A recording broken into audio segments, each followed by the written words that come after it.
하나님 말씀 에스라 10장 16절에서 44절 말씀입니다.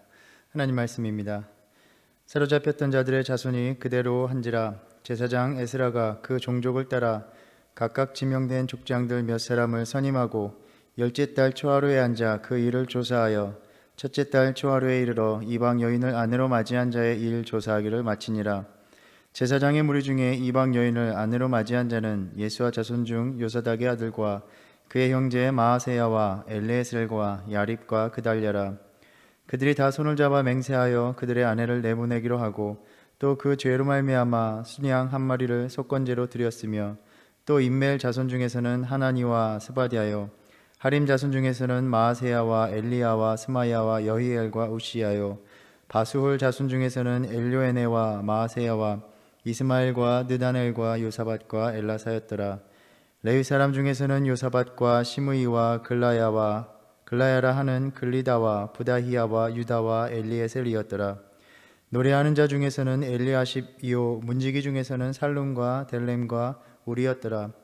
이스라엘 중에서는 바로스 자손 중에서는 라마와 이사야와 말기야와 미야민과 엘라살과 말기야와 분하야요 엘람 자손 중에서는 마따냐와 스가랴와 여히엘과 압디와 여레못과 엘리야요 사투 자손 중에서는 엘로에네와 엘리아십과 마따냐와 여레못과 사밧과 아시아요 베베 자손 중에서는 요하난과 하나냐와 삽베와 아들레요 바니 자손 중에서는 무슬람과 말룩과 아다야와 아습과 스알과 여레못이요 바한 모압 자손 중에서는 안나와 글랄과 분하야와 마세야와 마따냐와 부살렐과 빈누이와 문하세요 하림 자손 중에서는 엘리에셀과 이시야와 말기야와 스마야와 시므온과 베냐민과 말룩과 스마라요 하슴 자손 중에서는 마뜨네와 마따따와 사밧과 엘리벨렛과 여레메와 문하세와 시므이요 바니 자손 중에서는 마아데와 아므람과 우엘과 분하야와 베드야와 글르히와 와냐와 무레못과 에라십과 마따냐와 마뜨네와 야이수와 바니와 빈누이와 시므이와 슬레마와 나단과 아다야와 막다느베와 사세와 사레와 아사렐과 셀레마와 스마레요 살룸과 아마랴와 요셉이요 느보 자손 중에서는 여이웰과 마띠디야와 사밧과 스비네와 익도와 요엘과 분하야더라. 이상은 모두 이방 여인을 아내로 맞이한 자라. 그 중에는 자녀를 낳은 여인도 있었더라. 아멘. 예루살렘 성회에서 모인 백성들은 몇몇 족장들을 선임하여 이방의 아내들과 자녀들을 내보내는 일에 대해 조사하고 처리하게 합니다. 기간은 약 3개월이 걸렸고 오늘 본문에 의하면 약 110상이 이 일에 해당되었습니다.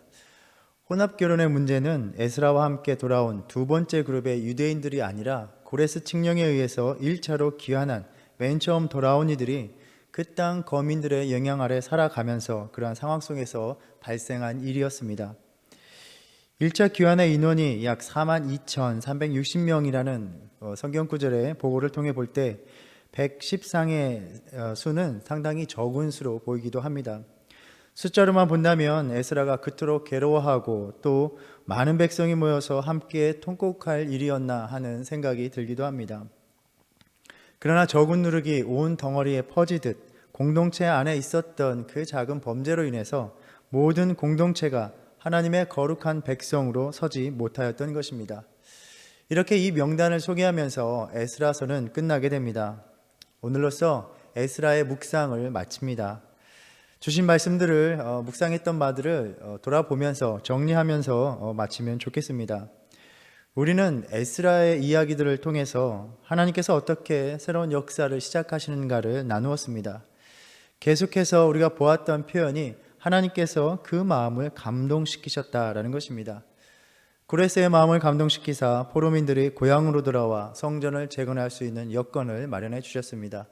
또 백성들을 감동하게 하사 자신들이 정착하여 잘 자리 잡고 살아있던 그 이방 땅을 떠나서 하나님의 성전을 재건할 수 있는 그 마음을 허락하셨습니다.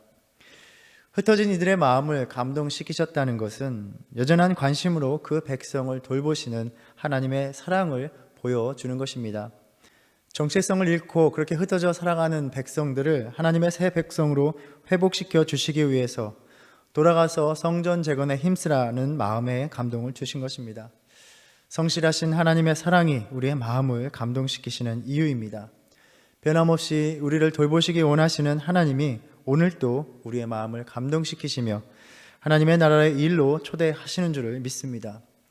우리의 공동체는 어떠한 마음의 감동이 있는지, 또 우리 각자는 어떻게 하나님께서 마음을 감동시키시는지를 돌아보기 원합니다. 이 아침 지금 나의 삶에서 하나님이 어떠한 마음의 감동을 주시는지 한번 스스로에게 물어보시기 바랍니다. 신앙인으로서 하나님이 주시는 감동이 없는 것처럼 안타깝고 괴로운 일은 없습니다. 소명이 없고 사명이 없다는 것은 무엇을 의미합니까? 하나님 앞에서 그 인생이 아무런 의미 없는 인생이요 쓸모없는 인생이라는 말입니다. 하나님이 주시는 마음의 감동이 넘쳐나시기를 축복합니다. 그 감동에 응답하는 저와 여러분 되기를 바랍니다. 예루살렘에 당도하여 번제단을 세우고 또 성전 재건을 위해서 그 기초를 놓았습니다. 그 시작은 감동과 기쁨이 넘쳐났습니다. 그러나 그 과정은 순조롭지 못했습니다. 그 땅의 백성들이 대적이 되어서 교묘하게 성전 건축을 방해하였습니다. 이들은 우리도 너희와 함께 건축하게 하라 하면서 그 역사에 동참하겠다라고 말을 합니다. 자신들도 아스로 왕이 그 먼 이방 땅에서 이곳으로 이주하여 온 이후로 하나님께 제사를 드리며 살아왔다는 것입니다. 인간적으로 보자면 이들과 연합하여 이를 도모하는 것이 수월한 길처럼 보입니다. 이들은 이 땅에 살아오면서 영향력이 있었고 그들은 어떻게 자원을 조달해야 될지를 잘 알고 있었을 것입니다. 언뜻 보면 이들의 제안은 호의적이지만 열왕기하 17장 말씀에 보면 이들은 혼합적인 우상 숭배자들이었습니다. 사마리아에 이제 온 이 민족들은 우리가 이제 이곳에 왔으니 이 땅의 신을 섬겨야 하겠다 하면서 여호와를 경외합니다. 그러나 또 아로새긴 우상을 섬기니 그들의 자손들도 조상을 따라 행했다라고 성경 말씀은 전하고 있습니다. 무엇보다 성전은 많은 사람들이 모이고 제사를 드리면서 많은 예물이 드려지며 이것을 관장하는 곳입니다. 자연스럽게 정치 권력과 경제적인 이권이 생기는 곳입니다. 이들은 함께 성전을 건축하고 그러므로 자신들의 권리를 주장함으로써 성전 운영에 대한 그러한 이권을 챙기려는 자들이었습니다. 이러한 이들과 연합한다는 것은 곧 여호와 하나님에 대한 순전한 신앙을 위협받는 일이었습니다. 예루살렘 성전이 재건되면 자신들이 섬기는 그 신상을 가져다가 예배를 드릴 게 뻔한 일입니다. 그리하여 이들을 단호히 거부합니다. 너희는 우리와 상관이 없다. 우리가 이스라엘의 하나님 여호와를 위하여 홀로 건축할 것이다. 이렇게 말을 합니다. 그 귀환했던 백성들은 자신들의 신앙의 정체성을 지키려 한 것입니다. 성전이라는 건축물, 그 결과만을 이루는 것이 중요한 것이 아니라 그 모든 과정에서 하나님 앞에 신앙을 지키는 것이 더 중요했기 때문입니다. 우리가 하나님의 일을 감당하는 것도 마찬가지입니다. 모든 사역의 결과가 아니라 그 과정이 하나님 보시기에 합당하고 거룩해야 함을 가르쳐주는 이야기입니다. 사역의 결과를 이루기 위해서 상관없는 모든 사람들을 모으고 일을 수월하게 해나가고 싶은 유혹이 들 때도 있습니다. 그러나 우리는 올바른 신앙의 원칙을 지키기 위하여 더 멀고 번거롭고 고단한 길을 돌아가야 할 때가 많이 있습니다. 대적자들에게 있어서 자신들의 문화, 다문화적인 신앙과 다문화적인 그러한 삶에서 하나님만 예배하는 공동체가 자리 잡는다는 것은 자신들의 사회 질서를 위협하는 것으로 여겼을 것입니다. 그래서 집요한 방해 공작을 가합니다. 거짓 상소와 관리들에게 뇌물을 주어서 공사를 중단시킨 것입니다. 성전의 기초가 놓인 후 다리오 왕 2년까지 16년간 성전 재건이 중단되었습니다. 자신들의 귀환한 목적이 그렇게 좌절되면서 그 시간은 이들에게는 한없는 영적인 무력감에 빠지는 시간이었습니다. 학개와 스가랴의 말씀은 이 당시에 그 백성들의 상황을 엿보게 합니다. 학개서 1장 2절에서 하나님은 이렇게 말씀합니다. 이 백성이 말하기를 여호와의 전을 건축할 시기가 이르지 아니하였다 하느니라. 성전 재건이 중단되면서 그러한 현실을 당연하게 받아들이고 이제는 자신들의 삶의 관심사를 우선시하며 살아간 것입니다.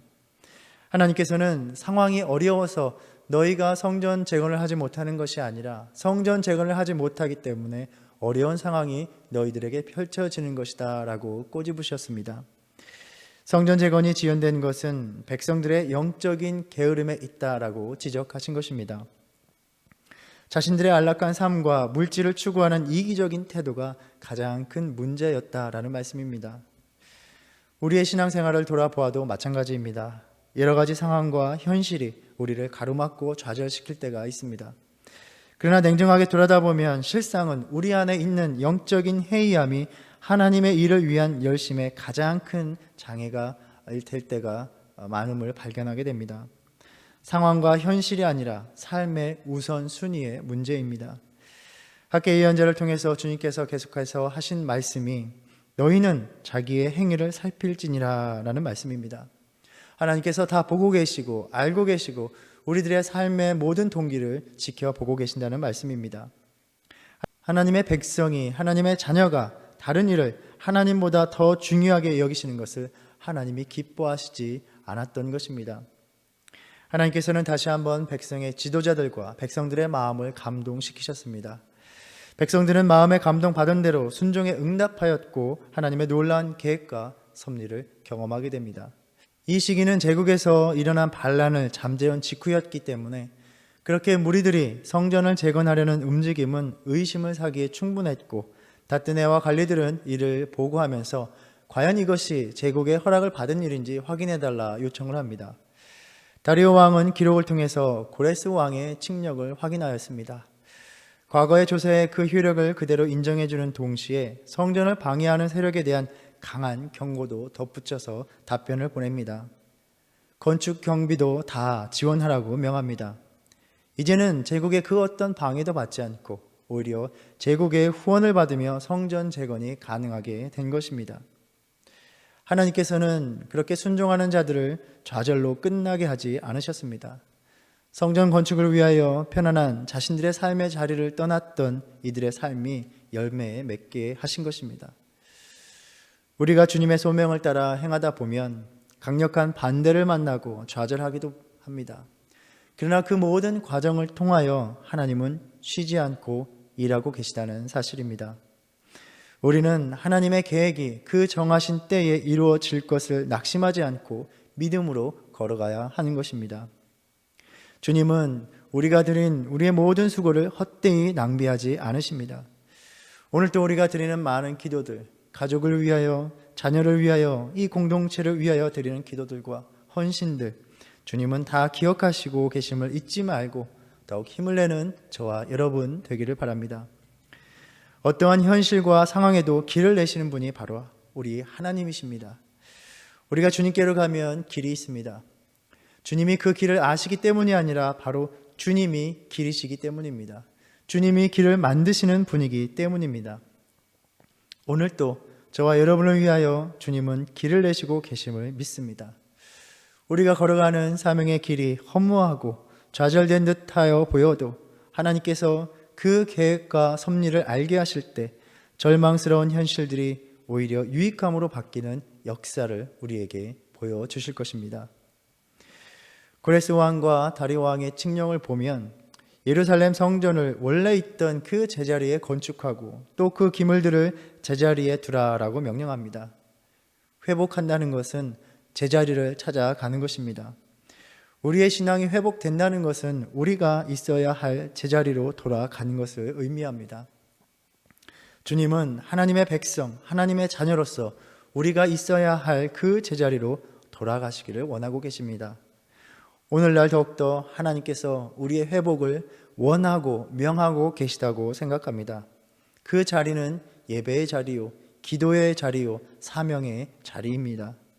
그 자리에 머물 때에야 비로소 하나님께서 임재하심으로 인하여 베푸시는 은혜와 풍성한 생명력을 누리게 되는 것입니다. 우리 각자가 또 우리 공동체가 본래의 믿음의 제자리를 찾아가는 결단과 실천이 있기를 바랍니다. 이렇게 하나님의 섭리 가운데 성전이 재건되었습니다.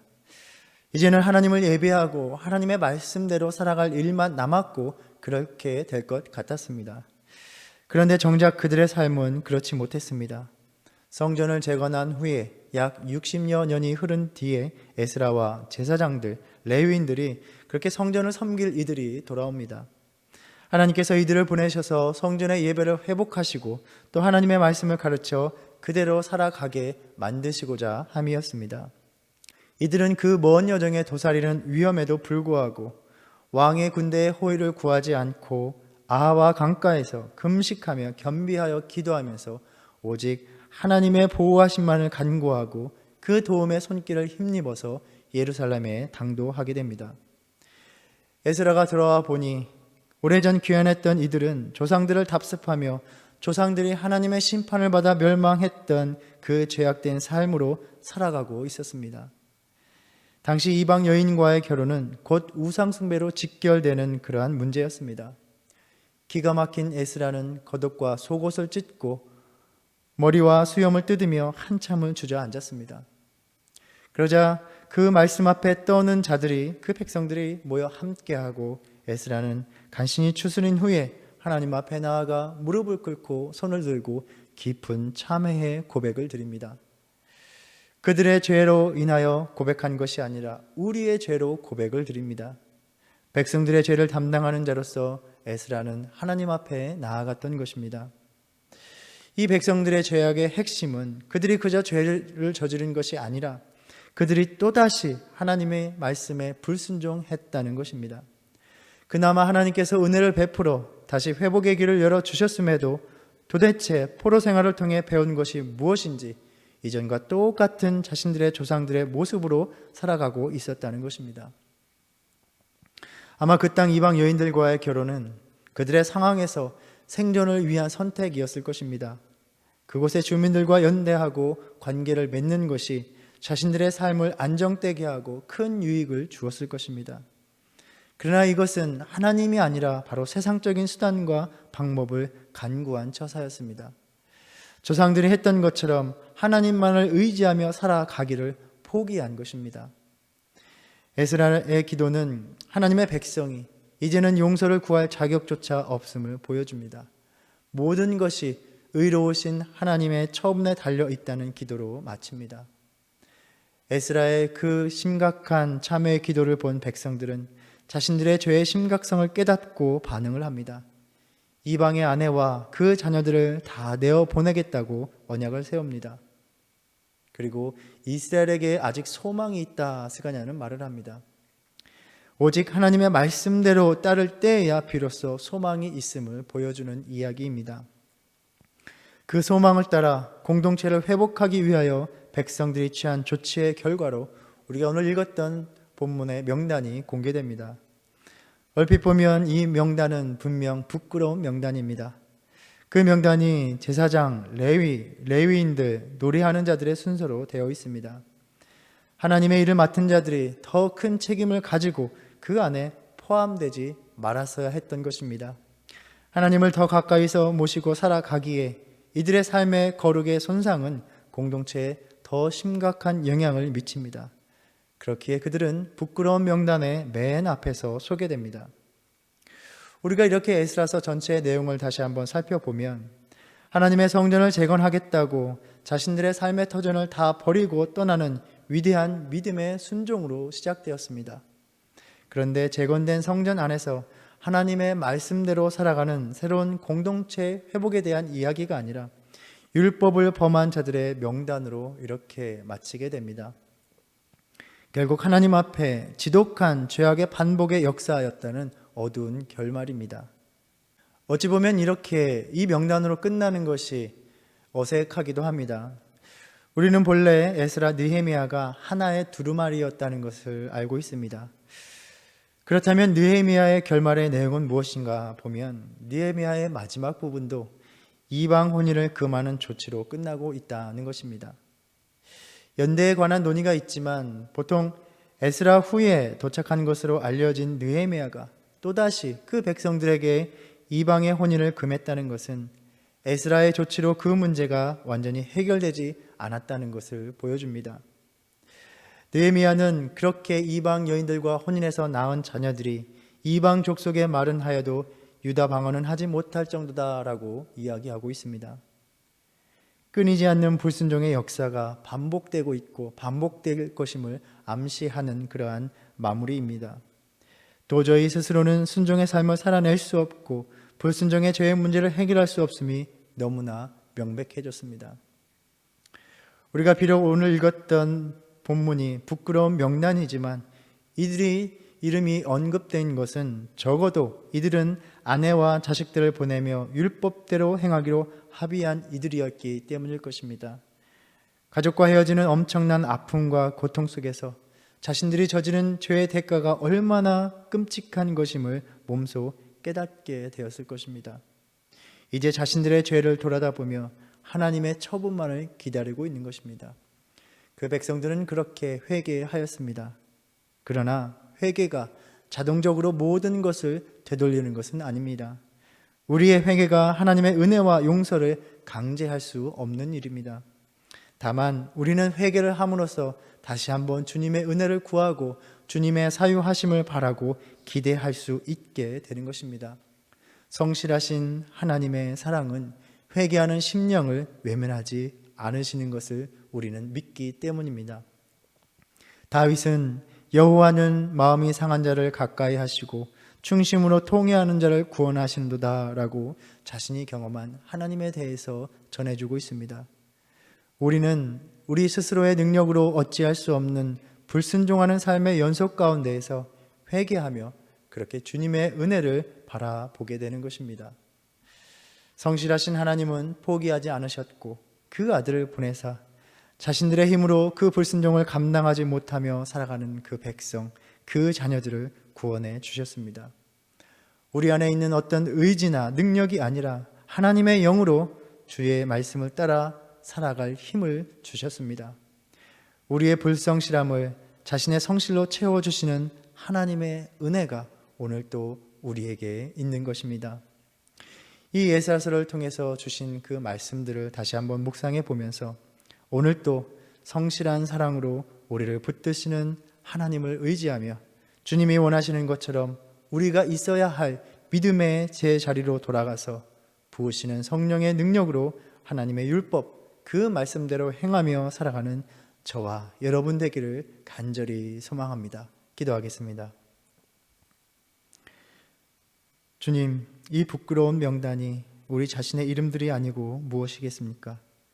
주님을 예배하며 주님을 섬기며 주신 인생 살겠다고 살아갈 수 있다고 호기롭게 시작했지만 언제나 세상의 유혹에 흔들리며 주님을 섬기는 삶을 외면하며 불순종으로 점철된 지난날을 돌아봅니다. 욕심이 가득하고 교만하고 그저 남보다 더 많은 유익된 것을 누리고자 몸부림치며 살아왔습니다. 다시 믿음의 제자리를 찾아 예배의 자리, 사명의 자리, 기도의 자리에서 하나님의 자녀로 거룩하게 살아갈 힘을 허락하여 주시옵소서. 오늘도 통회하며 주님 앞에 자복할 때 의에 줄이고 목마른 모든 심령을 성령으로 채워 주시옵소서. 예수님의 이름으로 기도드립니다. 아멘. 하늘에 계신 우리 아버지여, 이름이 거룩히 여김을 받으시오며 나라의 임하옵시며 뜻이 하늘에서 이룬 것 같이 땅에서도 이루어지이다. 오늘날 우리에게 일용할 양식을 주옵시고 우리가 우리에게 죄 지은 죄를 사하여 준 것 같이 우리의 죄를 사하여 주옵시고 우리를 시험에 들게 하지 마옵시고 다만 악에서 구하옵소서. 나라와 권세와 영광이 아버지께 영원히 있사옵나이다. 아멘.